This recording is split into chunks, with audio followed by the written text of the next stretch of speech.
our to the Sierra Health Foundation and our sponsors, Nova Nordisk, Boehringer Ingelheim, and Genentech. We have a fabulous speaker with us today who works on a high technology project to improve patient outcomes across multiple UC campuses. I will now turn the meeting over to our co-chairs to start the introductions. They can introduce themselves. Dr. Jose Arevalo from Sutter IPA and Pamela Leish from HealthNet. They will do a great job leading the meeting today. I'm under the weather, so if I don't spend time talking with each of you, you'll understand why you don't want to catch what I have. And with that, I'll give it to Jose. We'd love to have introductions around the room.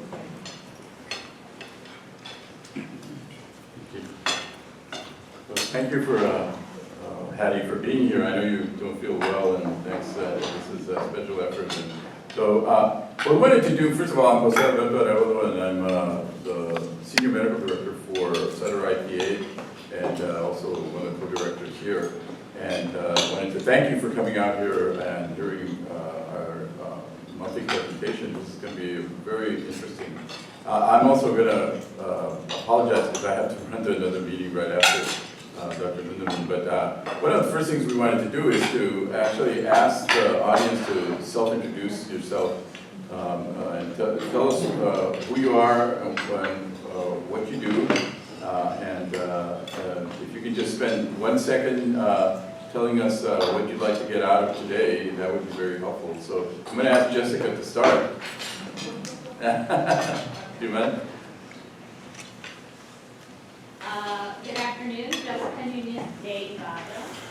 I am soon to be the Director of Coordination for Chronic Disease Prevention at the California Department of Public Health. We recently published, after many years, California Wellness Plan, and very proud to answer any questions regarding it. I know Sam has mentioned at some future point to maybe bring this up as part of the discussion here. And I just wanted to let you know a lot is being formulated right now at the state, and so not a lot of information yet in terms of implementation, but your ideas are welcome. Thank you. My name is Martha Gary. I work for HealthNet. I represent Northern California for health education programs, and I'm leading the statewide cardiovascular health initiative, which is new for HealthNet. It's a comprehensive health education program for our members in the community statewide that will be launched in the fall. Sang-Mi, can you go next, please? Sure. Hi, I'm Sang-Mi Oh, the American Heart and Stroke Association. I work on our health equity multicultural initiatives, and one of our focus areas is around retention. So, and that's a national initiative that we have launched. And I'm Alicia Fu. I'm with the California Department of Public Health. I'm a medical consultant.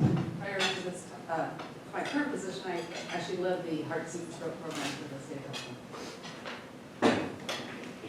I'm Christine Curry. I work at Genentech's medical side of the organization. I'm a pharmacist by training, and the area that I specialize in is quality of care and health outcomes and how we can make improvements there. I'm Maureen McKinnon. I'm the Regional Affiliations Officer for UC Davis Health System. I work with Ann Rice, the CEO of the hospital, and also Dr. Nesbitt. Used to be at DMHC as a deputy director over there. I'm a nurse and an attorney by profession, and I'm very interested in telehealth. And I came to hear Dr. Lindemann's presentation because I really think that's the future of healthcare is health technology. I'm Eva Krejcinovic. I'm with United Care Health. We're a national Taft-Hartley, which is a fancy way of saying union health plan for workers in the hospitality industry. And I'm mostly interested in applications for technology for immigrants and the working poor. I'm Lisa Action. I'm a pharmacist with Health Services Advisory Group. I just joined them in February, and I'm really looking forward to working with this group and all of you who work in the areas of diabetes and cardiovascular disease, and so we can leverage all of our resources to meet our goals for those patients. And I work with Lisa. My name is Jennifer Wojtkowski, Director of Care Transitions, and my big project at HCP is improving coordination of care in communities throughout California and reducing readmissions. I'm Sharon Myers, and I'm a nurse at UC Davis Medical Center, and I work in a department called Health Management and Education, and I'm a heart failure care manager. And I'm here today because I'm always interested in learning more about how to help patients better manage their heart failure and stay out of the hospital. I'm Don Hufford. I'm the Chief Medical Officer at Western Health Advantage. Jerry Jeffrey, California Chronic Care Coalition. Hector Rodriguez, UC Berkeley School of Public Health. Everybody, Yuki Valkonen, I'm from Blue Shield of California, and I head up all of the clinical and provider innovations for the company, focused on really at the end of care, point of care capabilities, and today I'm hoping to Could you meet speak up, please? Oh, I'm sorry. I'm hoping to meet some of you and also learn kind of more about the organization and where things are going. Happy to be here. Thanks. David Matsumura, I'm an account executive with Nova Nordisk. Hi, that's Sandy Merrick, also with Nova Nordisk, account manager working with local peers in and around health. I'm Jennifer with Capital Health Network. Amy Krause, Patient Advocate of the state, with California Office of Patient Advocate. Warren Burns, UC Berkeley School of Public Health and Grace Presbyterian Church in Sacramento. I'm Kate Weber from Barrier Ingelheim, currently working with health systems around care coordination around diabetes. I'm very interested in how we can use telehealth and incorporate that. Hi, I'm Jen Vandermay. I'm the Care Coordination Ambulatory Director for Center Health in our Sierra region. I have a David case management teams and in physicians' offices, and we just recently included pharmacy in that role. So I'm always interested in learning more about technology and how we can be more efficient in what we do with our patients. I'm Ralph Goldinger. I'm president of Sutter Independent Physicians, and I'm here to be sure that Dr. Revelo is doing his job.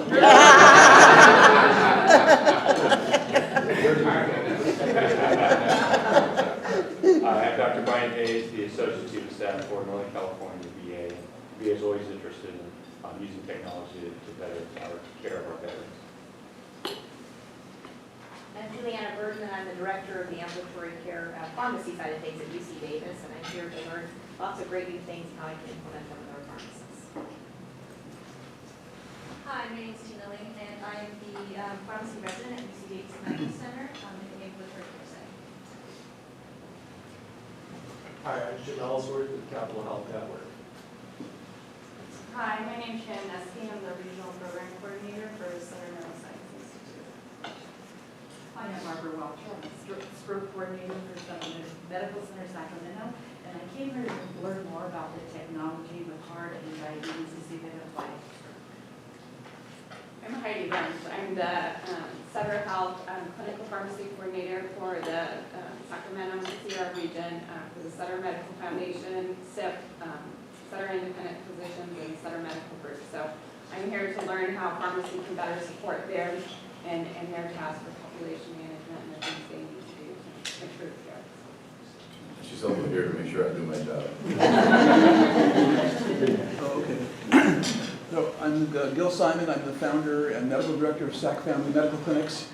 We've just completed our 25th year of service to the Medi-Cal community of Sacramento through our 9 clinics and 20 providers.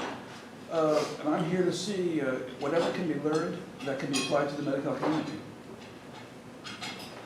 And I'm Bill Remack. I'm with the California Chronic Care Coalition. And we've been working on a program having to do with health information exchange. Very interesting. We're keeping it under wraps until it's time, prime time. While working on the steering committee, we deal with a lot of issues that having to do with people with chronic conditions. In my spare time, I'm chairman of the California Hepatitis C Task Force and the National Association of Hepatitis Task Forces and the World, on the advisory committee of the World Hepatitis Fund. So I do that in my spare time global initiatives and so forth. So, and right now I'm today's videographer. So, We know him as the Uber right care volunteer. so remember, you're on camera. Okay, thank you. I can't beat that, Bill. Liz Helms, President of California Chronic Care Coalition, partner of the Right Care Initiative since 2009. We believe this is the way to change patient care and get to the quality and getting patients engaged and knowing how to better take care of their health. And we are looking forward to the technology piece because that is critical in improving the whole team and the missing pieces that I know you have so eloquently worked so hard on. So thank you. I'm Carla Verdi. I'm with the Project Assistance for the Right Care Initiative. Debbie Nixon, I'm with Health Services Advisory Group. I'm Alan Erdl, I'm the CMO of Mercy Medical Group here in Sacramento. I'm here because Jose told me to. And so my objectives are to learn what's going on and to meet folks and to behave well enough to be asked back. So that's... I've been buying coffee for the next year for Alan. And I wanted to also have an opportunity to introduce Mary. Okay. Mary Ferguson, I'm the Chief Medical Officer for Health Services Advisory Group, the Medicare Quality Improvement Organization. We are sponsoring partly the Right Care Initiative as well, part of the big partners here. And we think that this is the right forum for activating our physician leaders and learning about how to manage chronic illnesses, especially targeting the million hearts focus, which is hypertension and hypercholesterol and smoking cessation and using aspirin. So. Well, thank you. Well, before I turn it over to my esteemed co-director, Pam, I wanted again to thank you and remind you that this is a great opportunity for us to kind of lay down the swords at the door and to share best practices, because at the end of the day, what we're really interested in is improving cardiovascular health in the Sacramento region and working together across the sort of borders around our various institutions. So this is really exciting to continue this. We've been at it now for over a year and a half, and we thank you for your participation, and I think you're going to enjoy the program. So now I'll turn it over to Pam. Thank you. Can you hear me okay? I'm not talking too loud. My voice hears a little bit. Well, I'm really excited to introduce our next speaker, Dr. David Lindeman. He is the director, and I'm going to read this out because I was at a conference last week where a colleague of mine was introduced as having an MBA in chemistry. That was an interesting one. It's like, how do you get that? So anyway, he's the director for the Center for Technology and Aging, and he's the director of healthcare for the Center for Information Technology Research in the Interest of Society, also known as CITRIS, at the University of California. And prior to his current role, which he's been in since 2013, he actually was the founder and director of a company called Mather Lifeways Institute on Aging, which was in Evanston, Illinois. Prior to that, held some positions at Rush University in Chicago, and also UC Davis, and actually got his BA from State University of New York in Binghamton. I said that wrong, Binghamton. And also his PhD and his master's in social work and social welfare, health services research, and gerontology from UC Berkeley. So today he's going to speak to us on the technology-enabled solutions for congestive heart failure, diabetes prevention, and management. And I'm sure everyone here has one of these. So technology definitely is the wave of the future, and I think that, the easier way we can tap into actually using something that most people have and carry around with them will be very helpful for healthcare in the future. So with that said, I'd like to give this over to Dr. Lindeman.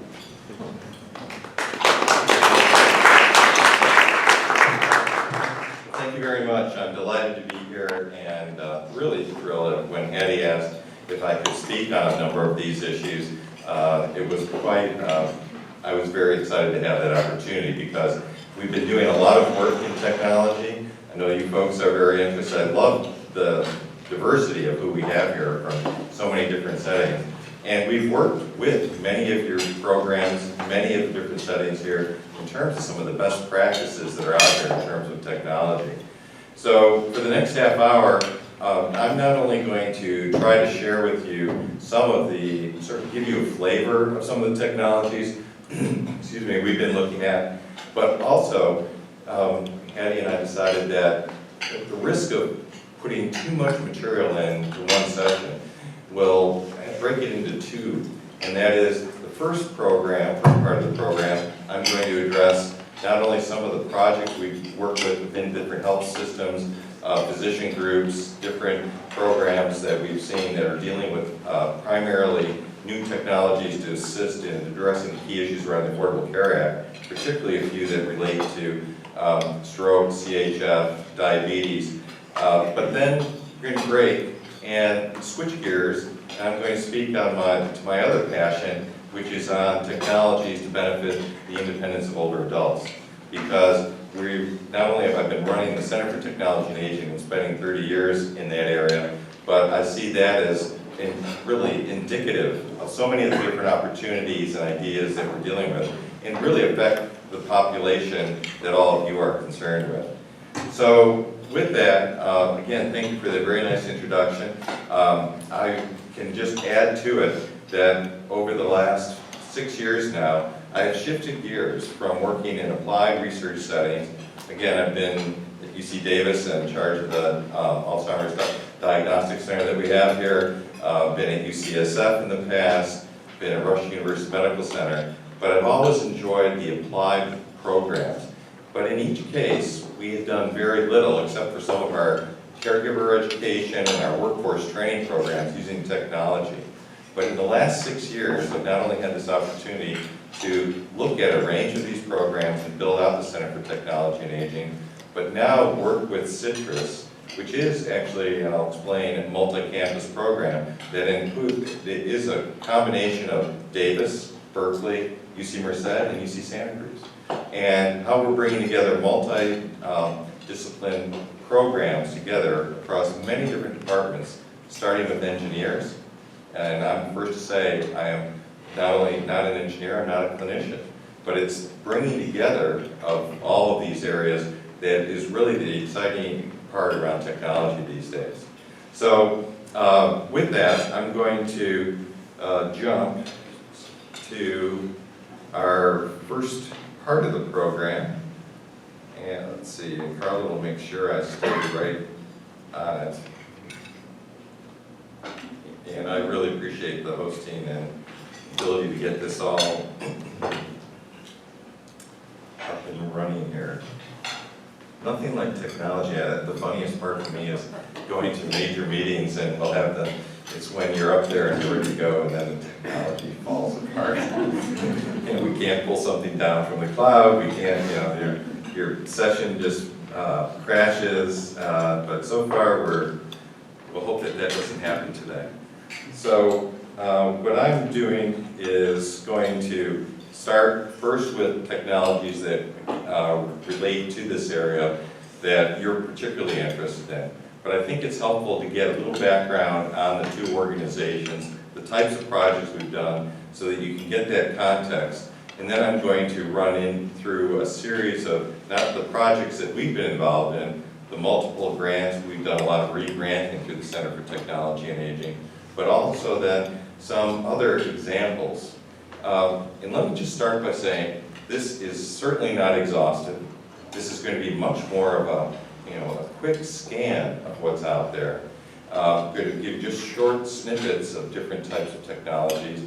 So if you're interested in digging deeper, please let me know. So I'm happy to drill down with you on any issues. Throw a quick question out if you need to. I want to stop by one so we can have a discussion on these areas. But don't hesitate to ask a little bit further and realize that, again, this is not exhaustive in any way.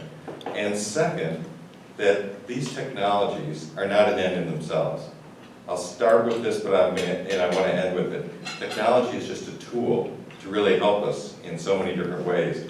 And so I'm going to reinforce that and look for the ways that we're looking for better outcomes, better access, the triple aims for the Affordable Care Act, but going well beyond that in terms of how it empowers the workforce, how it empowers family caregivers, how it empowers patients.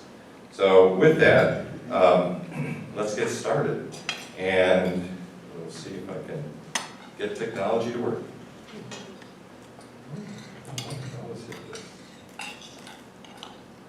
So again, first I'll give you a little background on both organizations before we jump into it.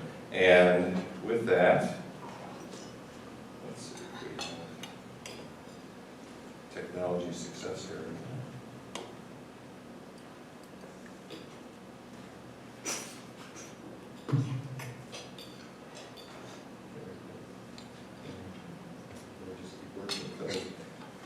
Thank you very much.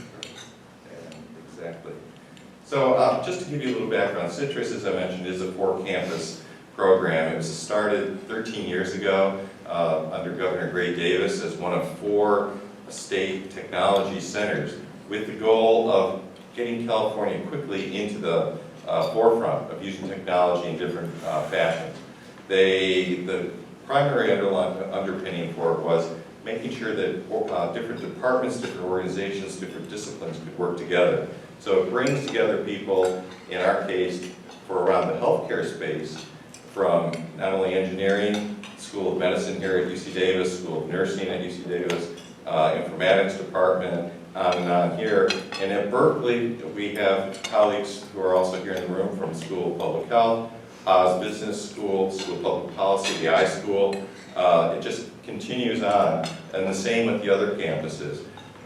Tremendous expertise, world-class researchers coming together around these areas.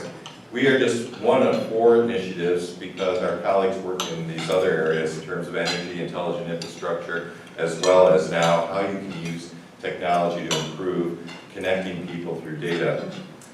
Our mission, though, is to really look at transformative models of care, things that are not just one-offs or slight advances, but really trying to take it to the next level.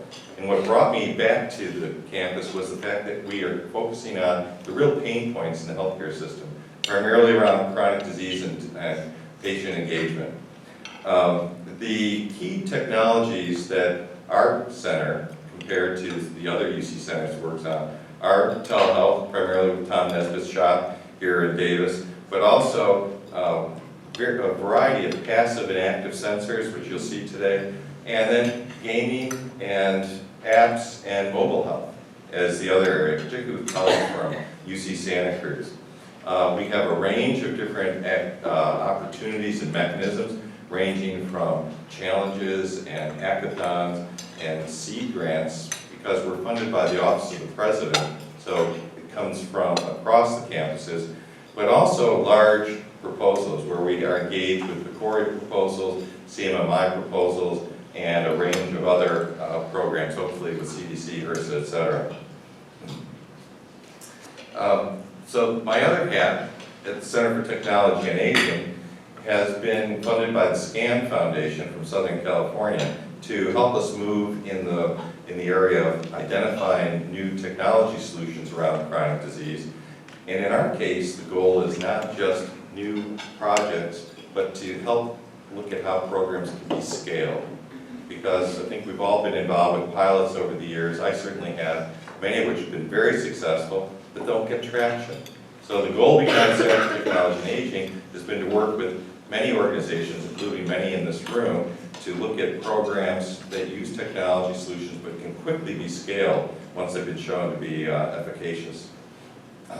And we've worked with programs around the country, basically in these 4 primary areas. And I'll give some examples shortly around medication monitoring and adherence, but also looking at the care transition process, particularly related to 30-day readmissions, and then looking at remote patient monitoring, and this is where we really get into stroke, diabetes, CHF, COPD, and new uses of mobile technology.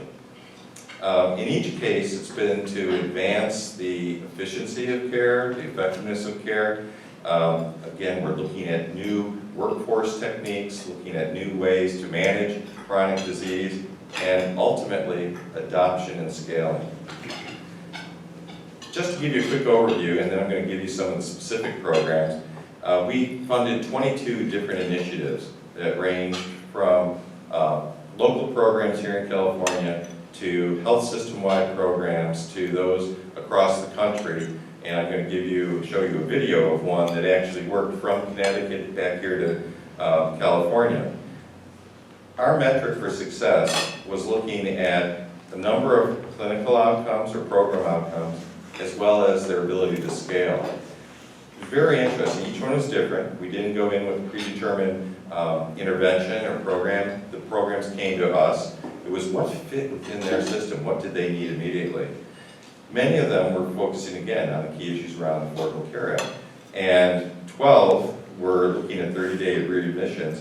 And as you can see, 10 did very well. In fact, several did extremely well. The results of this are available in our impact report, available on our website. You can tease out the individual information for all of them. But we also saw significant improvements in patient satisfaction. We saw great work around return on investment, which again is a key issue as we're making determinations. In fact, we were supported by the California Healthcare Foundation to build out a return on investment tool for remote patient monitoring. We did this with our colleagues at the Center for Protective Health over in Boston. A tool that can be used objectively to assess whether or not your program is going to have a scalable impact over time. I don't have time to go into that today, but one of the things, again, that we used as a means of saying, were we really having success here? And that was, did these programs not only succeed, but could they be taken to other parts of their health system or to other states or even national? And we were thrilled that 10 out of the 22 did have scalability, which is quite a bit more than we usually see in terms of this type of success from programs that are starting in healthcare organizations from scratch. Several are still expanding as we speak, particularly at Dignity Health, Centura over in Denver, and a few, particularly around pharmacy, are still growing nationally at this point. So I'm going to stop for a second and just give you the flavor of one of the programs. And I noticed that we have a lot of pharmacists here and people working in pharmacology. So I'd like to be able to show you the one of the programs and actually have them speak to it. Let's see, of course, can I find it?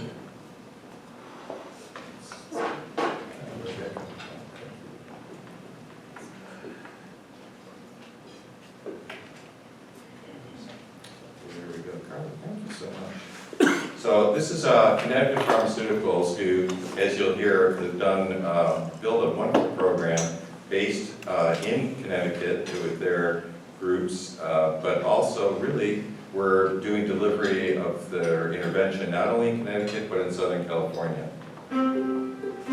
The beauty of using this technology is that you can take pharmacists who might be trained in providing medication therapy management and link them with culturally specific community health workers in any area of the country to provide culturally specific services to that underserved population.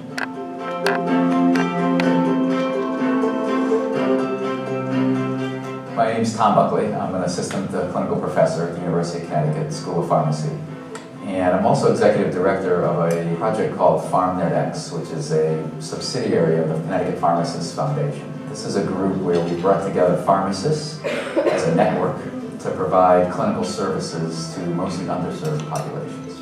Medication therapy management is a process where pharmacists work with patients and their providers with the goal of optimizing medication therapy for that patient. Our project specifically focused on Cambodian Americans that were underserved. But the Cambodian American population has very poor health status for many reasons. They are victims of torture and trauma from the Khmer Rouge. That has led to rates of depression and post-traumatic stress disorder of over 60%, 5 to 6 times the rates of diabetes, very high rates of cardiovascular disease, 2 to 3 times the rate of stroke, than the American population. So in all, just very poor health outcomes. Video conferencing was used because the Cambodian population has reservations about talking about their therapies over the phone. It was very important to have eye-to-eye contact with these patients. So we used high-definition video conferencing technology, and we needed to train the pharmacists and community health workers to look directly into the camera while they're providing that information. And we found that was able to improve the communication, allowing them to open up about their medical histories. That's a half a tablet every day. What time of the day does she take that? Only half tablet once a day. In the morning. It's possible for the healthcare provider to come right to the home of the patient by using telemedicine. And it really establishes a more personal relationship, and issues that may not be understood in the office become clearer when people are talking from home. Using telemedicine or video conferencing, I was able to do face-to-face counseling with these patients, and if they didn't know a medication they were on, they could hold up their bottle and I could read it right on the screen. And I could tell by their facial expressions or their body language if they weren't understanding me, and I could restate what I wanted to convey to the patient. 90% of the population of the educated class died during the Khmer Rouge. So many of the population does not read or write in their own language. So it was important to be able to speak that language to them so they could verbally answer questions that were in a spoken format on screen. It is challenging getting patients to take the medications properly, and oftentimes it's just because of simple misunderstanding or lack of understanding of a condition or a reason that they should be taking the medication. Sometimes it's cultural. So we made sure that our pharmacists and our community health workers were trained in the cultural attributes of the Cambodian population to find out what makes them either accept medication and health services in general, what provides barriers for them to seek out care. These patients feel empowered now to talk to their providers for the first time. And now they can go with other family members or go with their community health workers and talk openly about their health care. If we can keep patients from being admitted to a hospital or going to the emergency room because they understand their medications and their health conditions better, then we've saved healthcare dollars, in fact. So it may seem like it's more expensive, but in the long run, it's really much less expensive to the overall cost of healthcare. And what the project showed was a dramatic improvement in health outcomes, where patients' drug therapy goals improved from 69% to 93%. But dramatically, from a health utilization standpoint, we were able to show about a $3,000 per patient per year savings in health utilization. From a ratio of what it cost to provide the service to what we saved in health cost avoidance, it was on the order of 5 to 6 to 1. So for every dollar we spent to provide the service, we saved $5 to $6 in health utilization costs. We need to make sure that the poorest in our community, that the most underserved, that they have access to this right away, that they're not getting the crumbs off the table and waiting until everybody else is served before they have the benefits of this technology.